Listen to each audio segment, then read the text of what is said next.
going on, everybody? BDF44 coming at you with another video. All right, so the NBA has changed its mind about health and safety protocol and how long you have to stay in it. Basically, it's gone down from 14 days to now 6 days. If you can prove that you are clear and don't have COVID within 6 days of being within the health and safety protocol, you now can get back on the court.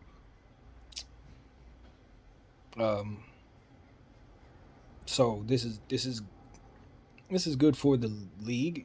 This is good for the product. I don't know that if we're still aligned with what is going on, this makes any sense. Um, I'm not unhappy about it because it's pretty much what I've been kind of hoping they would do, which is just kind of tweak it a little bit. But I don't think this is the tweak I was looking for. I don't think you can really mess with science that way.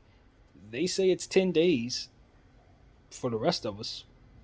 Why is it 6 days for athletes in the NBA? That is not something that I can just blindly pretend like I can't think my way through. That's ridiculous. Um, how about this? How about this, NBA? How about we just say we're losing money and COVID's not going away, so um, forget health and safety protocol. If you got COVID, you sit down until you don't have it anymore, and then you come back instead of putting on these dates and numbers and all this crap. When the guy's cleared, bring him back.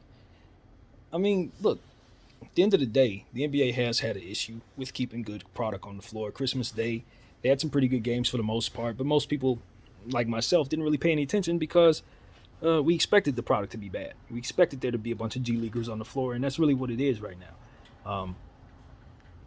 They're trying to figure out a way to balance it out. And, to be honest with you, they know what they're doing isn't sustainable long term. Um, this health and safety protocol thing is not it, but also pretending like COVID doesn't exist ain't it either.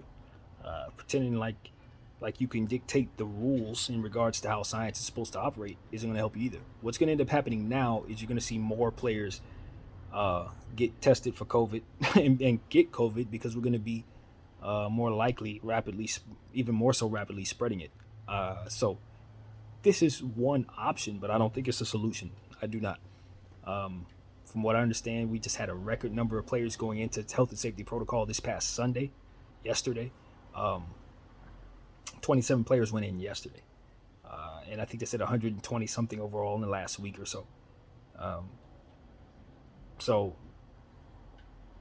if we're aligned with the COVID understanding, then what we're essentially doing is wrong, NBA. It's the wrong way to go. So that's about it. That's about it. That's about it. That's the truth. And I say it that way because I have my doubts about what's really going on in regards to this new variant. I have my doubts in regards to a lot of different things in regards to what we're seeing right now, but I am not in a position to really speak in an educated way. All I can say is I have my concerns and my doubts, and I leave it at that.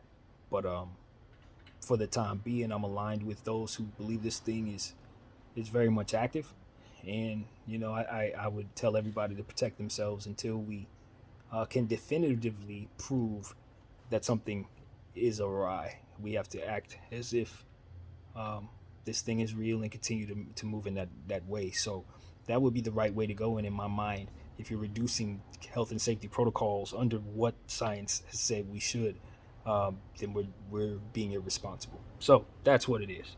And if science comes out and says, yo, you can do 6 days, and you should probably do it that way. Now, I'm not going to accuse the NBA of not doing their due diligence. I would hope that they'd have some people in place that could help them with that, who could scientifically tell them this is a safe thing for them to do. But all in all, I can't imagine that any scientist who's actually working with this thing on a daily basis would tell them that this is a good idea at this time, based on the numbers of players going into health and safety protocol over the last couple of days. I mean, the numbers are going up, not down, so you shouldn't be reducing anything. But anyway, whatever. The point is, the NBA is losing money, and they don't want to do that, so they're going to try to remedy that by doing this, and that's it. That's it. I can say that the most important thing that about that whole situation is that a player would have to test negative. So as long as we are certain they're testing negative and you're not sending anybody out there that's that has it in their system, that's most important. So yeah, NBA man, I don't know what to tell you. We're still watching.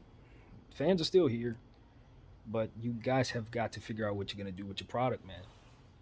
Because this just looks desperate and, dare I say, stupid in terms of trying not to spread this thing.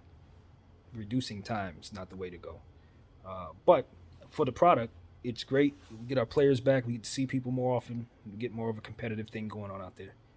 And for the product itself, hey, that's great. So that's what I got to say, man. My name is BDF44. Thank y'all for watching.